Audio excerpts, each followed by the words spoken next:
Hello दोस्तों, मैं श्रीश्रद्धा test garden reverse बोल रही हूँ। नमस्कार दोस्तों, आपका मेरे चैनल में स्वागत है। देखिए दोस्तों, ये बेलपत्र का पौधा है और बहुत बड़ा नहीं है, लेकिन उस हिसाब से इसकी पत्तियाँ देखिए घना कितना है और स्वस्थ भी कितना है और चमकदार पत्तियाँ, ना कोई पत्ती कटी है ना कुछ। आप देख रहे हैं कि सभी पत्तियाँ फ्रेश हैं, एकदम से स्वस्थ, और हर एक ब्रांच में ढेरों पत्तियाँ लगी हुई हैं। 3 दल की पत्तियाँ हैं और ये देख रहे हैं आप, ये भी देखिए गुथा हुआ है। तो दोस्तों, और ये पौधा बहुत बड़ा नहीं है, अभी ये 1 साल से थोड़ा ज़्यादा है।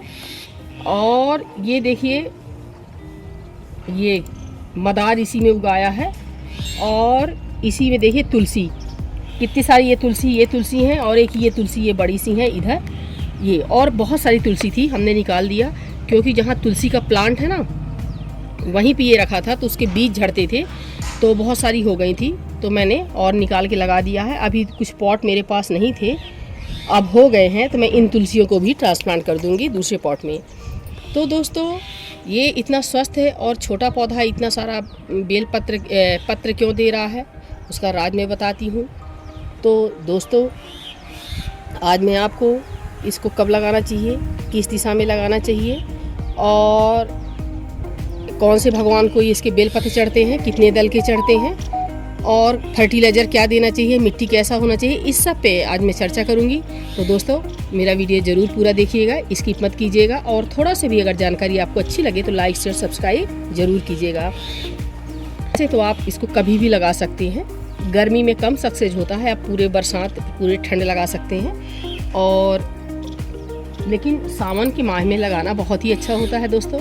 और आपके पास अगर स्पेस है तो घर के आप पीछे साइड ही बेल का पत्ता लगाना चाहिए। अगर सामने साइड लगाते हैं तो अगर जब आप घर की दिशा से सामने से जाते हैं मेन गेट से, तो आपकी राइट हैंड में होना चाहिए, लेफ्ट में नहीं। तो राइट में बहुत ही शुभ फलदायी होता है, या फिर घर के पीछे तो बहुत ही अच्छा होता है। फिर हम लोग तो टेरिस में लगाते हैं, स्पेस नहीं है, तो फिर आप टेरिस में भी, ग्रो बैग में, छोटे पाटों में भी भगवान को चढ़ाने के लिए आप लगा सकते हैं। और दोस्तों, भगवान शंकर जी को ये बहुत प्रिय है। 3 दल का ज़्यादातर इसकी बेलपत्र होते हैं। 16 दल के भी हमने सुना, हमने देखा नहीं है, मैं झूठ क्यों बोलूँ, 16 दल के भी होते हैं। मैंने 7 तक देखा, 4, 5, 7। तो मेरे मायके में बहुत बड़ा बेल का पौधा लगा था, बहुत बड़ा, उसमें फल भी आते थे। तो पिताजी उसकी प्रून कर दिया करते थे, बहुत बड़ा हो जाए तो छाया जाती थी, तो और दूसरे पौधे सक्सेस नहीं हो पाते थे, तो प्रून कर देते थे। तो जो नई फुटा होती थी, नई ब्रांच निकलती थी, उसमें अक्सर 1 दल और 16 दल तो मैंने नहीं देखा अपनी आँखों से, लेकिन 2, 5, 7, 3 तो मिलते थे, 4 इस तरह के हमने बेलपत्र खुद अपने हाथों में ही पाए हैं। आप राम राम लिख दिए, श्री राम लिखकर बेलपत्र चढ़ाएं तो बहुत ही शुभ फलदायी है। बाकी जैसे भी आप चढ़ाएं तो चढ़ाइए, लेकिन 3 दल के चढ़ाइए। और कभी दोस्तों ठंड में थोड़ा इसकी ग्रोथ कम होती है तो अच्छे फ्रेश पत्ते नहीं निकलते, बहुत कम मात्रा में निकलते हैं, और अगर कट फट भी जाते हैं तो दोस्तों एक उसका उपाय है जो हम चूरा बना के चढ़ा सकते हैं। तो हमने पंडित जी से पूछा कि पंडित जी, जैसे कि कभी 3 दल नहीं मिल पाते और हमको भगवान को चढ़ाना है या पत्तियां कटी रहती तो क्या करें।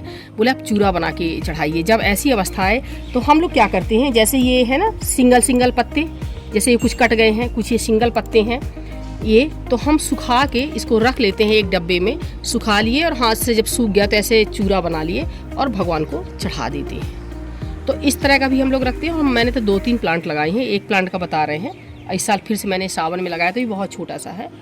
और पिछले साल मैं 2-3 लगाई थी, एक पौधा मेरा ख़राब हो गया, वो पानी ज़्यादा पड़ने के कारण गल गया, ड्रेनेज होल बंद हो गया था। तो दोस्तों, ये बात हो गई पत्तियों की और भगवान को चढ़ाने की। दोस्तों, अब मिट्टी हम इसमें कैसे बनाएं, क्या करें। तो दोस्तों, मिट्टी एकदम भुरभुरी होना चाहिए। इसमें जब मैंने पौधा नर्सरी से लाके पहले छोटे पॉट में लगाया था मैंने, 1 माह बाद और जब और बड़ा हो गया तो डायरेक्ट मैंने इसी में ट्रांसप्लांट कर दिया था दोस्तों। तब से ये साल भर का हो गया, ये सावन से साल भर इधर ज़्यादा हो गए, इधर मतलब 1 साल 3 माह का हो गया। आप ये पौधे से देख के लगा सकते हैं। तो दोस्तों, मैंने सिर्फ इसमें एक बार मिट्टी बनाई थी, अभी मैंने कोई फर्टिलाइज़र नहीं दिया, कुछ भी नहीं दिया। तो मैंने क्या किया था दोस्तों, यहाँ तक मेरे पास बहुत सारे सूखे आम के पत्ते थे, मैं गर्मी में ला लेती हूँ, मेरे यहाँ आम के पौधे हैं मायके में 6-7 पेड़, तो मैं ला ली थी। उसमें कुछ पीपल के पत्ते भी उड़ के आ गए थे, तो यहाँ तक मैंने सूखे पत्ते डाले थे। और फिर मैंने जो है 40% तक मिट्टी ली थी, नॉर्मल सॉइल, और मैंने 30% गोबर की खाद, उसमें थोड़ा किचन वेस्ट भी मिला लिया था, और 30% में मैंने सिर्फ राइस हस्क लिया था, और 1-2 चम्मच नीम खली, 1-2 चम्मच राख मिला लिया था। मेरे पास उस समय राइस हस्क भी बहुत ज़्यादा था। तो यही मिला के मैं उस पत्ते पहले डाले, पत्ते के ऊपर ये सारा मिश्रण मैंने डाल दिया, और आज तक मैंने कोई भी इसको ना लिक्विड दिया ना सॉलिड, कोई फर्टिलाइज़र नहीं दिया। हाँ, कभी कभी जब ये 1-2 माह में, जैसे ये मौसम अभी बारिश थी तो धूप खिली रहती थी, तो मैं मिट्टी खुरपी की मदद से या हाथ की मदद से ये ऐसे ऊपर नीचे कर देती थी कि हवा लग जाए। और दोस्तों ड्रेनेज होल सही होना चाहिए, बारिश का पानी लगातार पड़ने से हमारे ये पौधे ख़राब हो जाते हैं। एक मेरा पौधा ख़राब भी हो गया था। ड्रेनेज होल सही होने से और मिट्टी भुरभुरी होने से जो अधिक पानी वर्षा का होता है वो निकल जाता है, तो इससे हमारा पौधा ख़राब भी नहीं होता। तो दोस्तों अगर आपके पास राइस हस्क नहीं है तो आप सैंड मिला लीजिए, और 50-60% गोबर उसकी वो ले लिए, नॉर्मल मिट्टी 50%, 40% में गोबर की सड़ी हुई खाद, नीम खली, थोड़ा राख ले लीजिए जो भी आपके पास हो, और 10% आप वो बालू मिला दीजिए, तो मिट्टी हमारी भुरभुरी बनेगी। मैंने इसके लिए मिट्टी भुरभुरी होना चाहिए और ड्रेनेज होल सही होना चाहिए, और पूरा धूप में रखना चाहिए, और पानी इतना देना चाहिए कि बस इसमें नमी बनी रहे, बस ज़्यादा नहीं। और कोई ज़्यादा फर्टिलाइजर्स की इसको आवश्यकता नहीं होती है, ना इसमें फल आते हैं ना फूल आते हैं, बस पत्तियां हमको चाहिए ग्रीन स्वस्थ। तो गोबर की खाद सबसे उत्तम खाद है। आप एक बार अच्छी मिट्टी बना दो, इसको सालों साल फर्टिलाइजर की आवश्यकता नहीं है। और दोस्तों इसकी पत्तियां कभी कभी कीड़ा लग जाता है, तो मैं आपसे बताऊं, मैंने आज तक कोई लिक्विड पेस्टिसाइड नहीं डाला है। जब कभी एक छोटा छोटा इल्ली टाइप का कीड़ा बैठ जाता है और वो नरम नरम पत्तियां काट देता है, तो हम लोग बेलपत्र लेने आते हैं, तो इसको देखते रहते हैं और हटा देते हैं। और वैसे आप अपनी सुविधा के हिसाब से नीम का जो स्प्रे होता है या घर में बना के या मार्केट से स्प्रे कर सकते हैं दोस्तों। और दूसरी बात दोस्तों, इसको पूजा के लिए अनिवार्य है, लेकिन सोमवार इसकी पत्तियों को नहीं तोड़ना चाहिए, संक्रांति के दिन नहीं तोड़ना चाहिए, और जैसे अमावस्या हो गई तो इन सब में इनके पत्रों को नहीं तोड़ना चाहिए। हमको सोमवार को नहीं तोड़ना पड़ता तो हम लोग एक दिन पहले तोड़ लेते हैं। तो दोस्तों इस तरह अगर हम ध्यान रखेंगे, साफ़ सफाई का भी ध्यान रखेंगे दोस्तों, क्योंकि तुलसी में माता लक्ष्मी, भगवान विष्णु, ब्रह्मा जी का वास होता है। वैसे सारे 33 करोड़ देवी देवताओं का इनके नीचे वास होता है, तो साफ़ सफाई का ध्यान रखना चाहिए और इनकी पूजा हम हरदम करें। नहीं अगर करते हैं हरदम, तो प्रदोष के दिन, प्रदोष काल में एक दीपक बेलपत्र के नीचे ज़रूर लगाएं। माता लक्ष्मी का वास रहता है और बहुत ही शुभ फलदायी है। तो दोस्तों आज हम इसमें मिट्टी डालेंगे, तो ये अपने आप से ये उगाया है मदार प्लांट, तो इसको मैं नीचे से निकाल दूंगी और किसी और उसमें लगा दूंगी ये धीरे से। और ये तुलसी है, इसी तरह मैं तुलसी निकाल लूँगी। हमारी देखिए मिट्टी, ये पुरानी साल भर की मिट्टी है। आप देखिए ये डिकम्पोज हो गया है, एकदम काली काली मिट्टी निकल रही है और भुरभुरी मिट्टी है। अब तो बारिश 8-10 दिन हो गए बंद हो गई है। आज नवमी का दिन है, हफ्ता 10 दिन 12 दिन से बारिश नहीं हो रही। धूप भी बहुत कड़ी हो रही है, हमारे यहाँ गर्मी भी बहुत इस समय है। कल से थोड़ा बादल रहता है कि शायद बारिश होगी, पर तो अब दोस्तों ये साल भर बाद मैंने ट्रांसप्लांट किया था, सितंबर में ही, अगस्त सितंबर में पौधा लाई थी। सावन के माह में 1-1.5 माह लगा रहा, फिर बरसात में ही मैंने लगता है सितंबर अक्टूबर ही इसमें ट्रांसप्लांट किया था। तब से साल भर बाद मैं आज फर्टिलाइज़र दे रही हूँ, तो एक बार फिर हम देंगे सालों साल के लिए फुर्सत। मेरी हवन की राख है, ये एक फर्टिलाइज़र है और वो भी लकड़ी की राख है। 2-4 टुकड़े कंडे के भी डले हैं, क्योंकि लकड़ी आम की कम है, तो कभी कभी गाय का जो गोबर के कंडे हैं वो मिला लेते हैं। मेरे रिश्तेदारी में ही मिल जाते हैं, हम लोग स्टोर करके रख लेते हैं।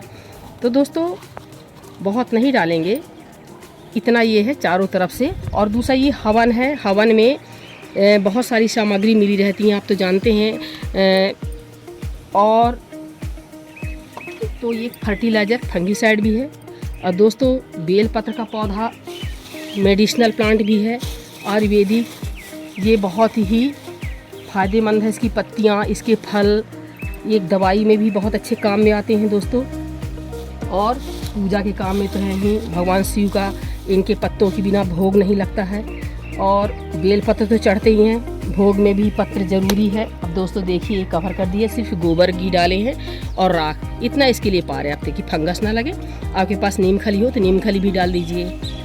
और गणेश जी पे हम लोग चढ़ाते हैं बेलपत्र, और कोई कहते हैं दुर्गा माता को, लेकिन हम लोग अभी नहीं चढ़ाते हैं। दुर्गा जी को भी शायद चढ़ती हैं, पर गणेश जी और शंकर जी को ज़रूर चढ़ाते हैं। तो नमस्कार दोस्तों, अगर थोड़ी भी मेरी वीडियो अच्छी लगी हो तो लाइक शेयर सब्सक्राइब जरूर कीजिएगा। नमस्कार। तो दोस्तों यहाँ पे हम लोग रखते हैं, टेरिस में लगाए हैं, तो यहाँ ये पूजा का स्थान है, तो साथ में हम बेलपत्र की भी पूजा कर देते हैं। और कहते हैं ना कि आगे केला पीछे बेल, फिर देखो लक्ष्मी जी का खेल। तो आगे मैंने ये केला का पौधा लगाया है और पीछे ये बेल का लगाया है। तो दोस्तों बहुत ही शुभ फलदायी है, किसी प्रकार का हमको नुकसान नहीं है। और दोस्तों कहते हैं कि एक बेलपत्र होता है, आपको दिखाते हैं हम। 2 बेलपत्र, यहाँ पे मिट्टी लगी, मैंने तुलसी को ट्रांसप्लांट करने जा रही थी, मुझे याद आया, कहते हैं 2 बेलपत्र। तो देखिए इधर कोई भी पत्र नहीं था, सिर्फ 2। तो क्या आप कमेंट द्वारा बता सकते हैं कि ये वही बेलपत्र जो कहते बहुत शुभ होता है? मुझे थोड़ा समझ में नहीं आ रहा। और दोस्तों एक ये देखिए, कहते एक बेलपत्र का पौधा बहुत शुभ फलदायी होता है, एक पत्र। तो देखिए इसमें कहीं कोई पत्ती नहीं है, सिर्फ एक सिंगल बेल दिख रहा, आपको देख रहे होंगे। तो क्या ये भी शुभ फलदायी है? क्या आप हमको बता सकते हैं कमेंट द्वारा?